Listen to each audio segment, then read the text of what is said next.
Davison had come back, putting in on goal. And it's in!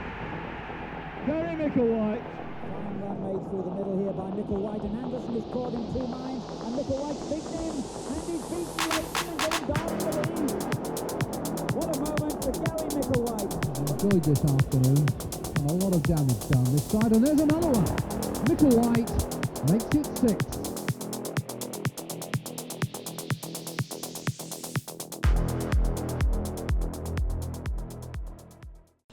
Well, Gary, it's terrific to see you here at Pride Park Stadium. You were saying for only the second time ever. Yeah, that's right. The only time I've been here before was Ted McMinn's benefit game, which was probably 20 years ago. Yeah, it's wonderful to be back. 8 years you had at Derby County at the baseball ground. What are the first things that come to mind when you think of those days? We had a lot of success early on and a lot of fun. Crowds were wonderful, success grew on success, and I just remember having a wonderful time here. Arthur Cox, who convinced you to come and swap the chance of First Division football for Third Division football instead. Tell me about Arthur and what he was like and how you reflect on that decision all these years on. It was a very difficult decision because obviously QPR were in the First Division, but I wasn't really getting the game time that I wanted. Derby come in and I spoke to a friend of mine and he'd said Derby's a sleeping giant. He said it'd be wonderful. So I came up and spoke to Arthur and to Roy and was very impressed with what they had to say. I came up with my wife and my young daughter at the time, and we went and had a drive around Derby and we liked it, but I wasn't completely sure.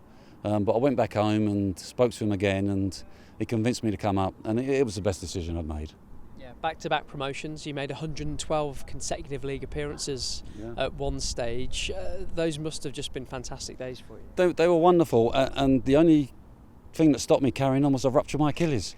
And so it was wonderful to know if I played well, I think I was going to get in the next team again, and that's just sort of how I looked at it. Success grew on success, and it was just all wonderful at the time. Plenty of characters in those days. Who are the teammates that you hold dear and maybe stay in touch with? Yeah, I occasionally speak to John Gregory. Paul Goddard is sometimes I speak to, and he's friendly with Geraint Williams. So we get in touch not very often, because you sort of make friends easy in football and lose friends. But they're people that I'd love to see. And I've just seen Phil G today for the first time in 20 odd years, and it's like going back to the old days. Wonderful. I suppose that's always the great thing, isn't it? Whenever I see former teammates get back together, it doesn't matter how long it's been. Yeah. It's like yesterday. Yeah, you just go back to how you were all those years ago, and the banter goes with it. So yeah, I'm looking forward to today. How's life after football been for you? Yeah, I think any ex-professional footballer finds it very difficult initially to come away from the game, to come away from the dress room, the banter, everything that goes with it, and to try and start a new life. Initially it was difficult, but it was a situation where I had to get my head around the fact that I needed a job. I tried to stay in football coaching and it never really worked out, so I sort of decided what am I going to do with my life. And a few of my friends were London cabbies, so I thought I'll do the knowledge. So I did the knowledge, did it for 3 years, got my badge, and I've been a London cab driver for 24 years. And on coming back to Derby today, I'm told you've been, grabbed by a couple of people in the car park when you arrived already.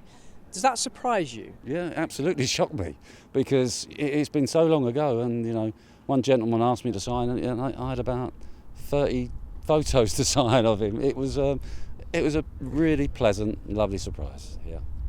Gary, it's great to see you back. Yeah, thank you very much. I'm really glad to be here.